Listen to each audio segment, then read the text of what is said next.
Assalamualaikum warahmatullahi wabarakatuh.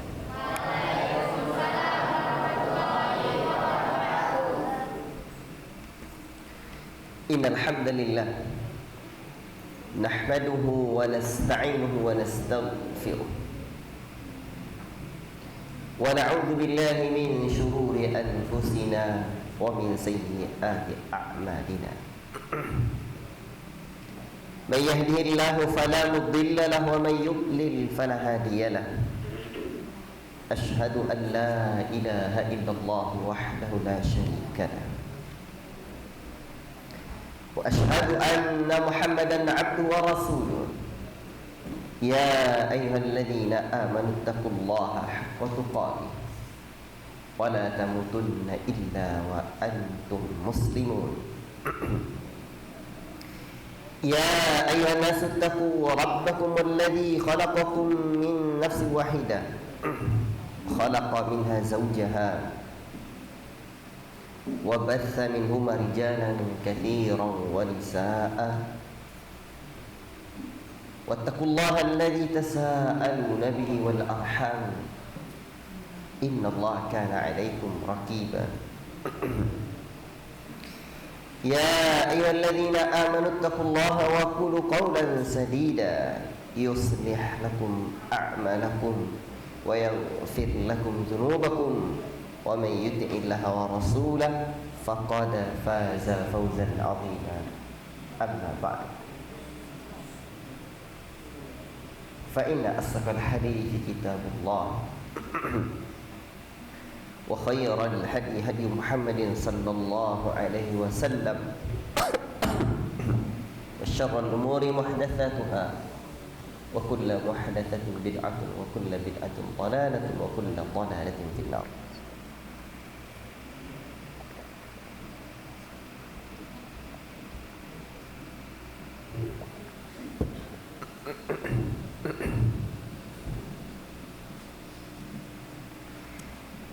Ikhwati fillah, barakallahu fikum.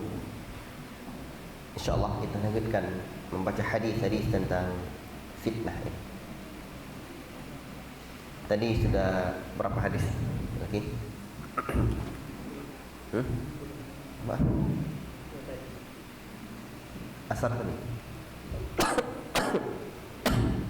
Ini sudah 13.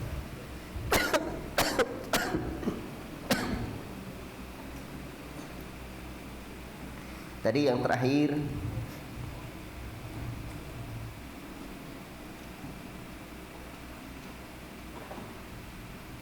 ya 10 ya.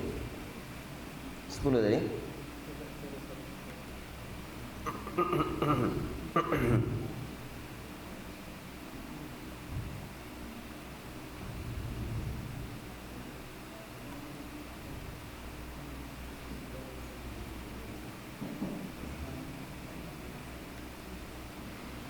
Cuman hadis yang Ibad bin Sariyah belum tadi ya. Berarti 11 kalau dimasukkan dengan itu. Cuman hadis itu kita tunda di belakang saja. Kita masuk ke hadis berikutnya.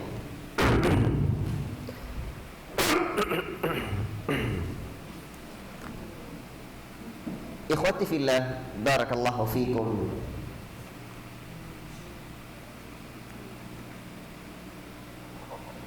Fitnah itu telah dibuka sejak wafatnya Umar bin Khattab radhiyallahu ta'ala anhu, dan ia akan menyebar ke berbagai penjuru dunia. Akan tetapi ada satu hadis yang menunjukkan bahwa ada tempat berpunca, bermula, atau fitnah itu tersebar banyak.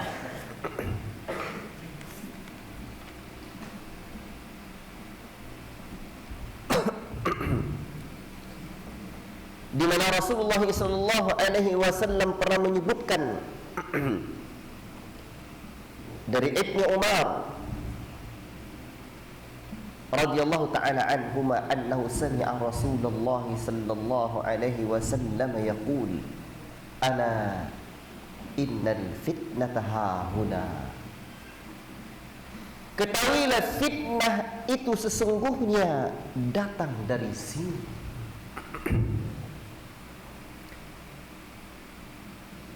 Ala innal fitnata hahuna. Qala marrataini aw thalathan. Ketahuilah bahwa sesungguhnya fitnah itu datang dari sini. Rasul menyebutkannya 2 kali atau 3 kali. Min haitsu yatla'u qarn syaitan.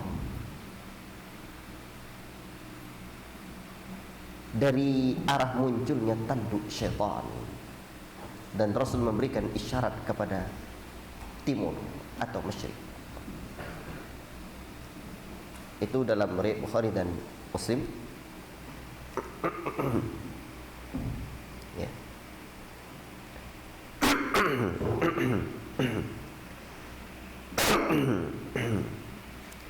Disebutkan dalam riwayat lain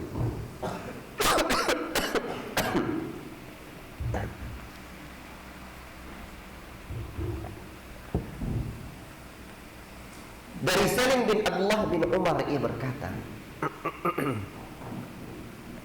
dan ini masuk dalam kategori hadis ini saja dalam penjelasan. Nanti ini yang ke-11-nya ya. Faham tu? Nah, baik. Kata Rasulullah, di mana Salim bin Abdullah bin Umar ia berkata, ya ahlal Iraq, bukan Rasulullah, Salim bin Abdullah bin Umar ia berkata, ya ahlal Iraq, ma as'alukum anis saghirati wa arkabukum lil kabirati. Hai penduduk Irak, kenapa kalian disebutkan dengan pertanyaan tentang dosa kecil sementara kalian melakukan dosa besar? Sami'tu Abi Abdullah ibn Umar yaqul, aku pernah mendengar ayahku kata. Ayah dia ni bernama Abdullah bin Umar, anak Umar. Berarti yang ngomong ni adalah cucunya Umar bin Khattab radhiyallahu ta'ala anhu. Apa kata ayah dia? Sami'tu Rasulullah sallallahu alaihi wasallam yaqul, aku pernah mendengar Rasulullah sallallahu alaihi wasallam berkata, innal fitnata taji'u minha huna. Sesungguhnya fitnah itu datang dari sini. Wa awma'a biyadihi nahwal masyriki min haitsu yatlu'u qarna syayatin. Nanya panjang 1 rakaat. Qarna syayatin. Apa kata Nabi? Fitnah itu datang dari sini. Lalu Salim menunjuk dengan tangannya ke arah timur, yang merupakan tempat munculnya 2 tanduk syaitan. Dalam buku yang lama ini hadisnya ni hadis yang ke-7 itu. Hadis yang ke-9. Ya. Nampak ya? Di dalam buku ini hadisnya hadis yang ke-9 yang lama itu. Baik. Dan sebagian kalian membunuh sebagian yang lain. Sungguh dulu, wa antum yadribu ba'dukum riqaba ba'd, wa innama qatala Musa alladhi qatala min ali fir'auna khata'an. Lalu apa kata dia? Dulu Musa membunuh seorang pengikut Fir'aun karena tidak sengaja. Karenanya Allah berfirman kepada Musa. Apa kata Allah? Wa qatalta nafsan fanajjaynaka minal ghammi wa fatannaka futunan. Dan kamu pernah membunuh seorang manusia, lalu kami selamatkan kamu dari kesusahan, dan kami telah mengujimu dengan beberapa ujian atau cobaan. Berarti hadis ini dengan tegas menjelaskan bahawa tempat keluarnya fitnah itu adalah di timur Madinah. Di manakah timurnya kota Madinah? Itulah negeri Iraq. Negeri Iraq. Dan dengan tegas Salim bin Abdullah bin Umar menyebutkan, ya ahlal Iraq, wahai penduduk Iraq, ma as'alakum, bukan ma as'alukum, tadi saya salah, ma as'alakum, apa sebab kalian sibuk bertanya anis-saghirati, tentang perkara yang kecil, sementara wa arkabakum lil kabirati, sementara kalian telah melakukan perkara besar. La ilaha illallah. Berarti awal muncul atau tempatnya fitnah itu terjadi adalah Iraq. Tayyib.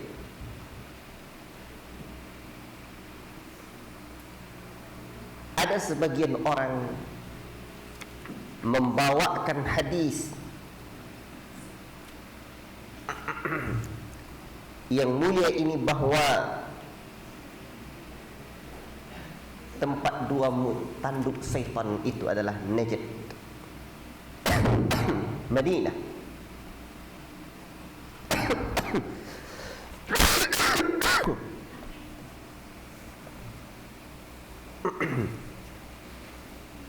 Atau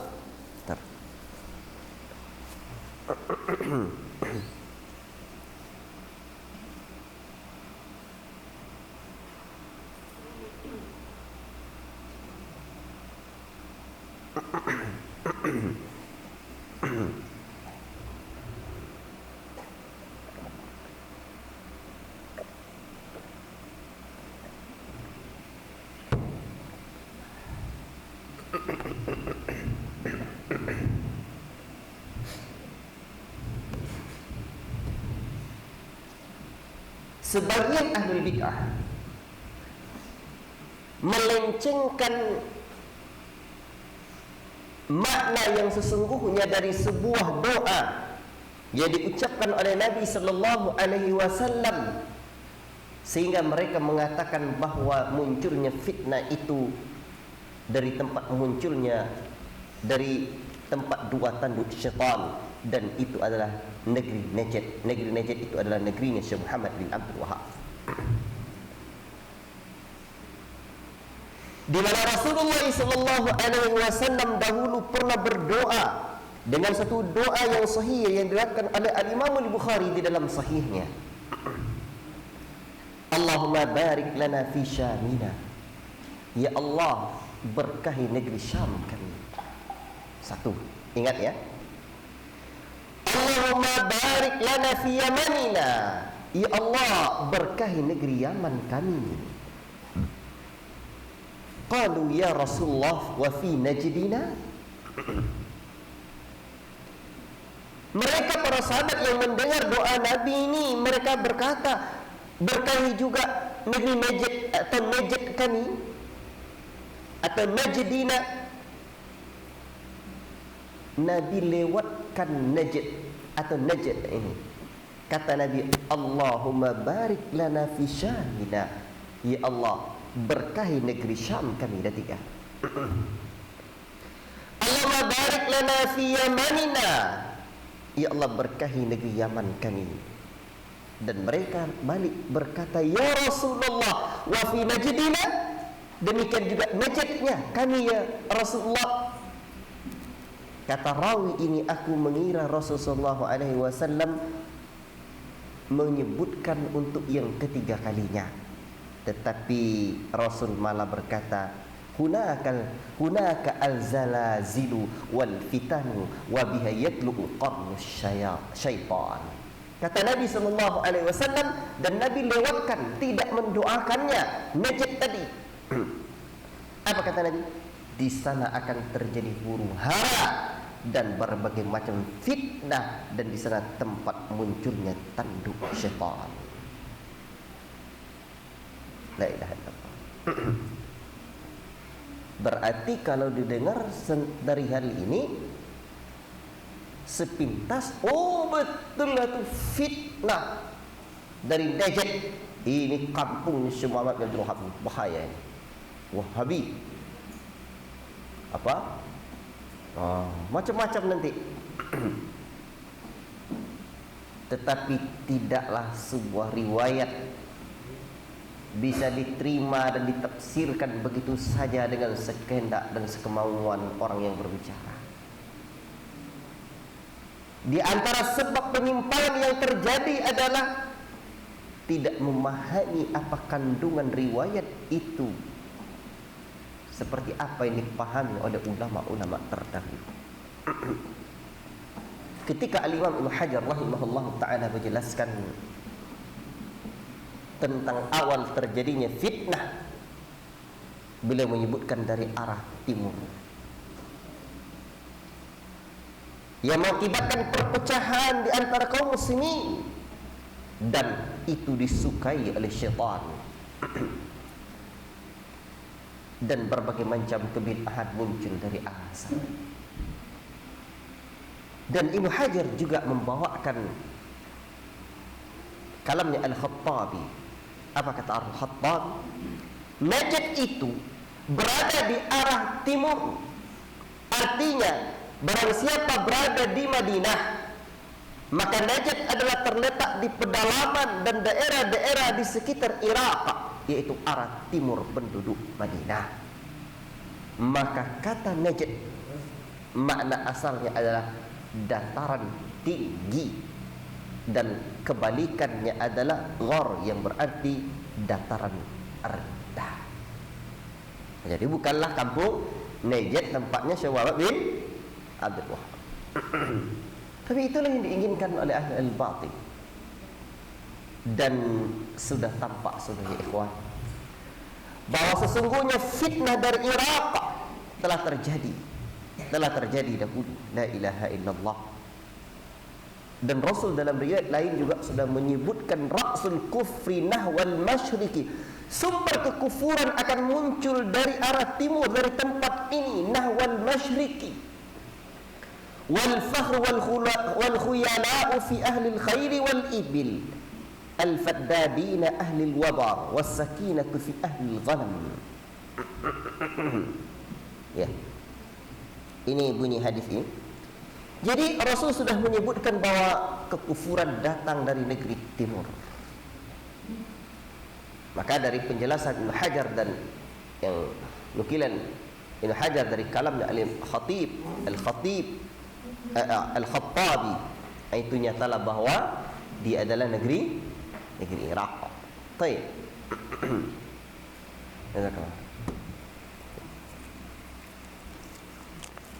Sebentar.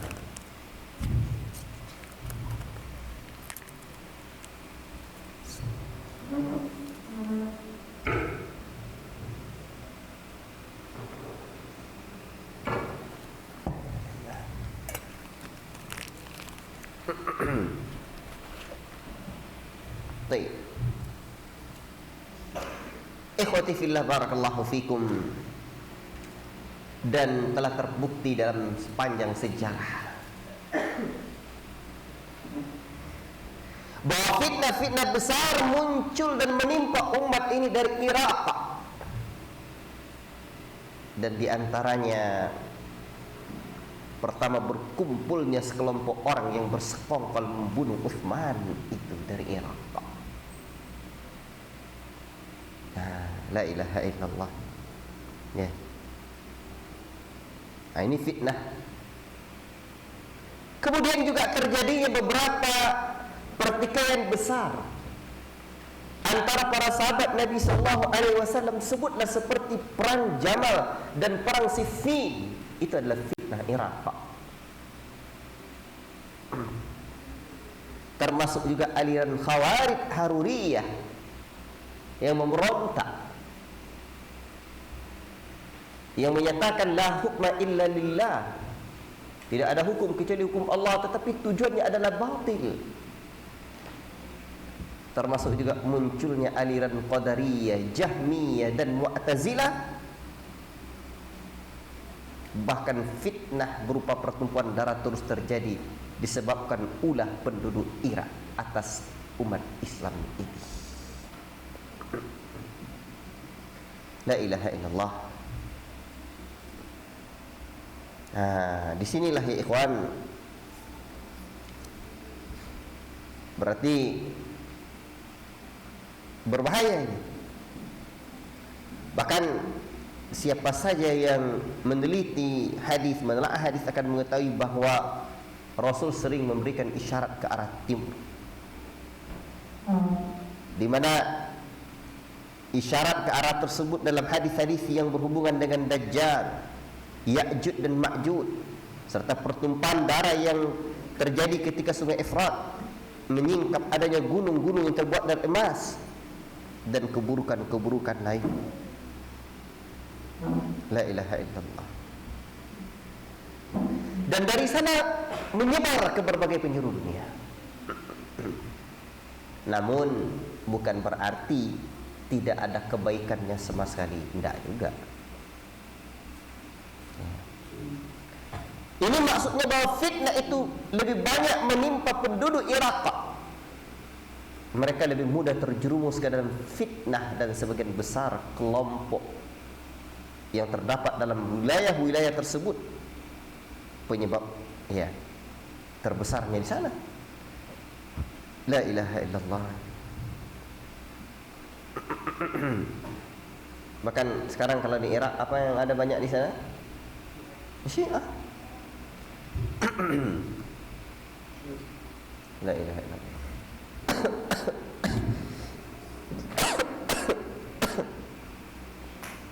Adapun kota Madinah Al-Munawwarah Allah jaga. Ya. Dulu ada 5 kota besar yang didiami oleh para sahabat Nabi sallallahu alaihi wasallam. Ada 5 kota besar yang didiami oleh para sahabat, yaitu 2 tanah haram, Mekah, Madinah. Kemudian Kufah dan Basrah. Ada Kufah dan Basrah ini, itu 2 daerah Irak. Ini Kufah dan Basrah dan Syam.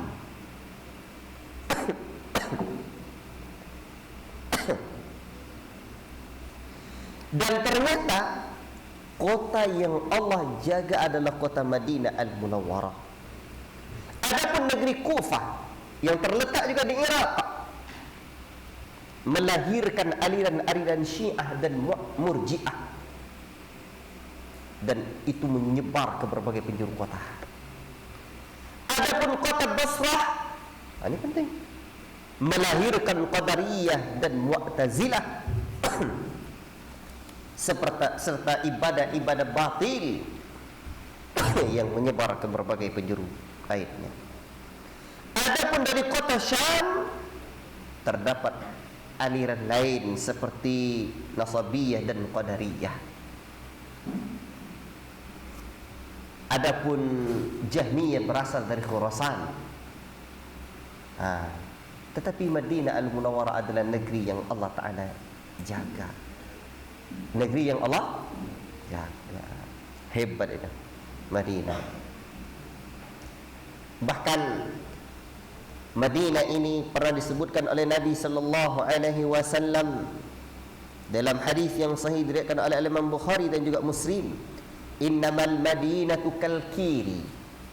Sesungguhnya Madinah itu seperti alat peniup api, tanfi khabathaha, yang menghilangkan kotoran besinya, wa yasna'u tibuha, dan membuat menjadi baik.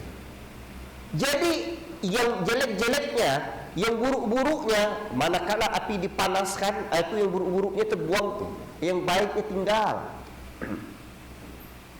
La ilaha illallah. Maka ini mengingatkan saya dengan ceritanya Ustaz Arman Halim Nara rahimahullah ta'ala. Kata beliau bersedih, tidak ada manfaat rasanya hidup kita di negeri ini. Apalagi beliau dulu nilainya tinggi, S2 tak terima. Allah tak takdirkan, Allah tak terima. Universitas Al-Jami'ah tak terima.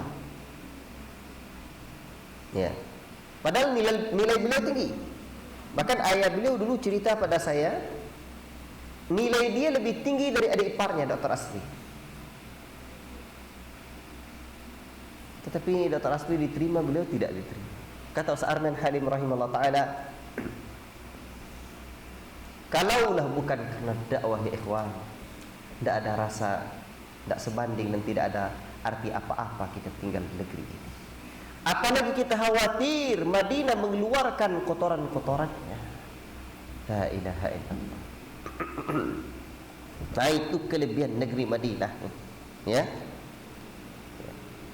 Bahkan negeri Madinah Al-Munawwarah ini telah disebutkan oleh Rasul sallallahu alaihi wasallam, yang juga dalam hadis yang dikeluarkan oleh Imam Bukhari dan Muslim, innal imana la ya'rizu ila al-madinati kama ta'rizu hayyatu ila kama ta'rizu hayyatu fi juhriha.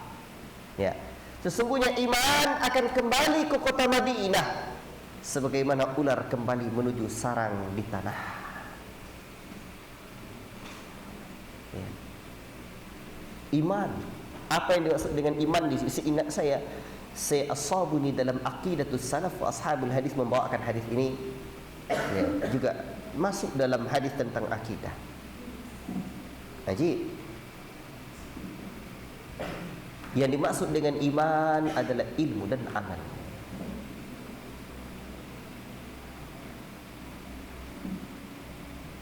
Dahulu negeri yang lain, sebutlah misalkan seperti di benua Hindustan, di India sana, banyak ahlul hadis,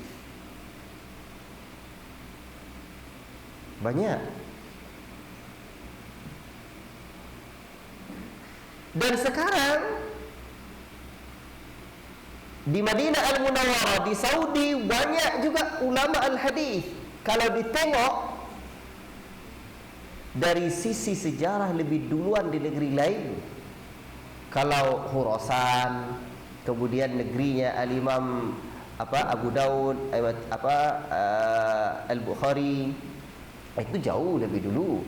Ini dari negeri India saja, jauh lebih duluan berjayanya India dalam keilmuan hadis ketimbang Saudi.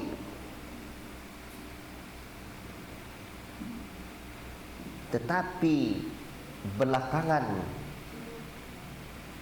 imma ada kalanya ulama India yang pergi hijrah ke Madinah atau Mekah, ke Saudi, atau ulama Saudi sendiri yang pergi belajar ke sana, dan akhirnya sekarang banyak ulama-ulama al-hadis di kota Madinah atau kota Mekah al-Mukarramah. Faham tu?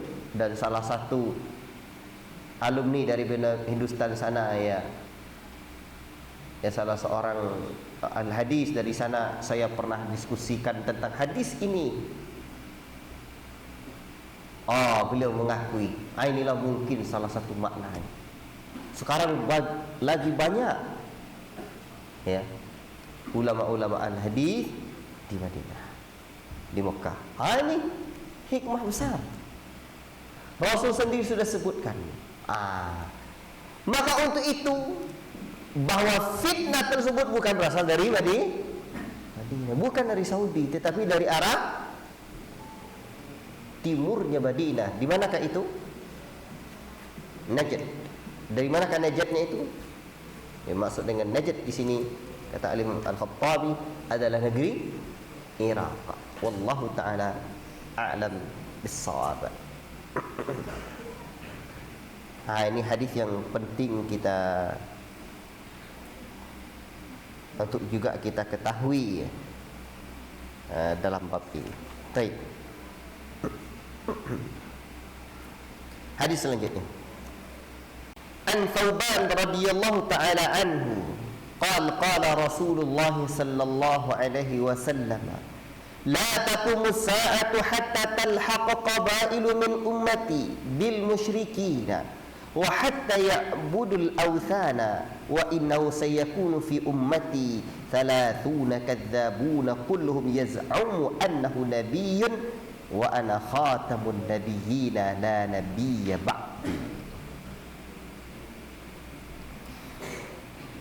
Dari Thawban radhiyallahu ta'ala lalu ia berkata bahwa Rasulullah SAW bersabda, tidak akan terjadi hari kiamat hingga beberapa kelompok dari umatku mengikuti kaum musyrikin, hingga mereka menyembah berhala.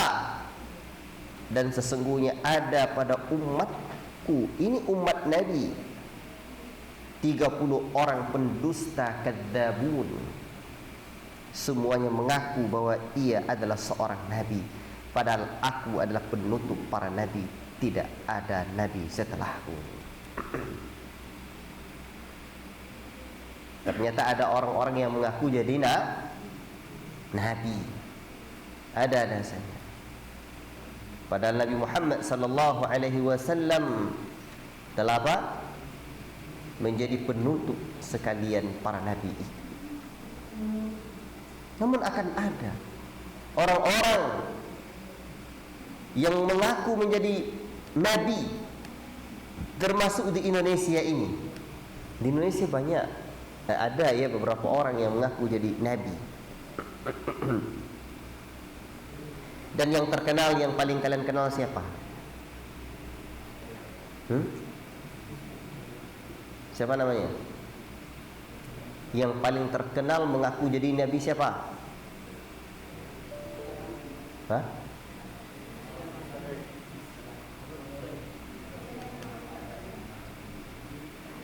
Siapa orang? Hah? Apa ini, Pan? Oh, Masya Allah. Air apa? Telaga. Telaga dapur. Masya Allah. Baik. Ya ikhwan, barakallahu fikum. Hadis ini di antara hadis yang menjadi dalailun nubuwah, ciri kenabian. Apa sebab? Sebab setelah Nabi ada, ternyata la ilaha illallah, banyak orang yang mengaku, ada saja orang yang mengaku ya Pak, mengaku dirinya jadi nabi. Namun yang terkenal belakangan ini bernama Mirza Ghulam Ahmad. Mirza Ghulam Ahmad Al-Qadiani. Dari mana dia? Dia ini dari India. Dia dari India. La ilaha illallah. Baik. Itu yang paling terkenal. Tapi dulu di zaman para sahabat sudah ada orang yang mengaku jadi nabi. Siapa? Musailamah al-Kadzdzab. Apa ayat dia tu? Ayat Musailamah al-Kadzdzab ni apa? Kan turun surah Al-Fil. Turun surah Al-Fil. Apa bunyi Al-Fil itu?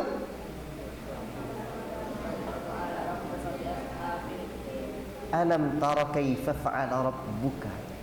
Tidakkah kamu perhatikan bagaimana Rabbmu membuat bi ashabil fil, dengan tentara-tentara, dengan pasukan-pasukan bergajah. Pasukan siapa itu? Pasukan siapa? Abraha. Alam yaj'al kaidahum apa? Alam tara kaifa fa'ala rabbuka bi ashabil fil alam yaj'al kaidahum fi tadlil wa arsala alaihim tayran ababil tarmihim bi hijaratin min sijil faja'alahum ka'asfin ma'kul. Coba tengok akhir ayat ini. Manakala tentara-tentara gajah itu datang, Allah serang, Allah kirim pasukannya. Apa pasukannya? Burung. Tarmihim bihijaratin min sijil. Mereka melemparkan itu gajah dengan apa? Batu yang terbuat dari neraka, yang datang dari neraka. Akhirnya mereka porak-poranda bagaikan apa? Daun yang dimakan ular. La ilaha illallah. Maka ayat yang mulia ini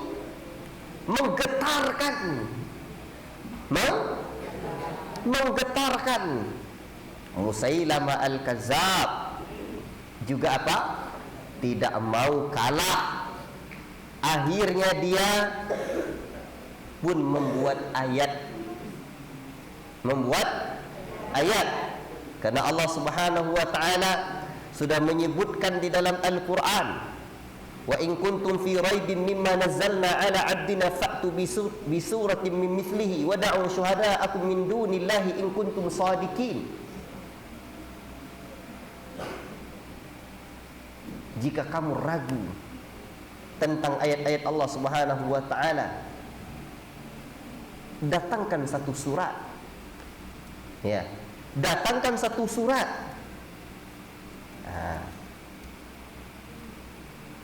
Undang pembesar-pembesar kalian untuk membuatnya, dan sekali-kali kalian tidak akan pernah bisa untuk membuatnya. Itu tadi. Akhirnya dicobalah oleh Musailamah Al-Kazzab ini untuk membuat ayat-ayat tandingan, ayat-ayat lucu versinya Musailamah Al-Kadzab. Ayat-ayat lucu versinya Musailamah Al-Kadzab. Dia ingin menjawab tantangan yang dibuat oleh Allah Subhanahu wa taala. Di antara ayat yang dibawanya begini, disebutkan di antara ayatnya begini. Alam tara ila rabbika kaifa fa'ala bil hubla. Tidakkah kamu melihat betapa Rabbmu membuat perumpamaan perempuan mengandung. Akhraja minha nasamatan tas'a. Ia mengeluarkan darinya jiwa yang berjalan, min baini sifakin wa hasya. Keluar dari kulitnya perut sebelah bawah dan kulit bawah sebelah atas. Ini pula dibuatnya. Kemudian innallaha khalaqa lin-nisa'i afraja. Sesungguhnya Allah telah menciptakan perempuan berpuak-puak. Wa ja'ala rijalahunna azwaja, dan menciptakan laki-laki sebagai pasangan mereka. Fanuliju fihinna qa'san ilaja. Kami masukkan ke dalam kemaluan mereka sambil berkedip dengan benar-benar masukkan. Thumma nuhrijuha idza nasha'u ikhraja. Kemudian kami keluarkan di saat yang kami kendaki. Fayuntijna lana sikhalan intaja. Lalu berbuahlah mereka untuk kami beberapa buah. Antum saja tertawa. Dulu saya pernah mengaji, cuman belum sempat saya cek. Ada lagi ayat dia nih, ya ayyuhad difda sautuhu kakak. Wahai kata anak kata, suaramu kakak. Kepalamu di atas air, badanmu dalam lumpur, katanya. Tidak ada manfaat. Garing. La ilaha illallah. Wallahu ta'ala a'lam bishawab. Ya, perlu dicek lagi tentang riwayat-riwayat ini. Tetapi begitulah, tidak akan pernah bisa mereka membuatnya. Tapi ada saja orang yang mengaku menjadi nabi. Maka dulu ada satu orang, siapa dia? Siapa yang ingat? Ketika dia menyampaikan bahwa dia mendapatkan wahyu, inni a'lamu annaka ta'lamu anni a'lamu annaka lakadib. Saya tahu bahwa kamu tahu bahwa saya tahu kamu ini pendusta. Jadi ketika dia sampaikan ayatnya, inni a'lamu annaka ta'lamu, saya tahu bahwa kamu ni sebenarnya tahu, anni a'lamu, bahwa saya ni tahu, annaka lakadib, sesungguhnya kamu betul-betul pendusta. Ketika disampaikannya ayatnya itu kepada sahabat, kepada kawannya, kamu aja tahu bahwa saya ni tahu kamu ni pendusta. Jadi tapi begitulah yang berlaku. Akan ada orang-orang yang terus menerus di mana mereka mengaku sebagai nabi. La ilaha illallah. Makanya hadis yang lain, kalau di dalam sini saya bawakan dari hadis yang ke-10 itu, an Abi Hurairah radhiyallahu ta'ala anhu yaqul qala Rasulullah sallallahu alaihi wasallam yaqulu fi akhir fi akhir zaman dajjaluna kadzabun. Akan ada pada akhir zaman dajjal yang pembohong-pembohong, ya'tunaka minal ahadithi bima lam tasma'u antum, ia akan mendatangkan kepadamu hadis yang tidak kamu dengar. Wala aba'ukum, tidak pula bapakmu, fa iyyakum wa iyyahum, jauhi olehmu, jauhi mereka, la yudillunakum wa la yaftinunakum, jangan sampai mereka menyesatkan kalian dan menggelincirkan kalian ke dalam fitnah. Dalam riwayat Muslim. La ilaha illallah. Di Indonesia ada lagi Ahmad Musaddiq, ada lagi yang ngaku jumpa Jibril atau semacamnya lah, namanya Lia Eden, betul lah tu Eden, namanya Lia Eden. Bayangkan perempuan ngaku jadi nabi. La ilaha illallah. Ini zuhurul fitan, munculnya fitnah-fitnah itu. Tapi ada tak pengikutnya? Ada saja, ada aja pengikutnya. Bayangkan tu. Makanya kalau ingin berdakwah jangan khawatir akan ada pengikutnya. Yang jelek aja ada pengikutnya. Apalagi yang baiknya. La ilaha illallah. Maka untuk itu ya ikhwan,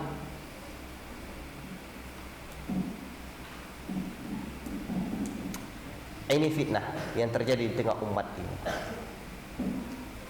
Jangankan Al-Quran, tidaklah satu hadis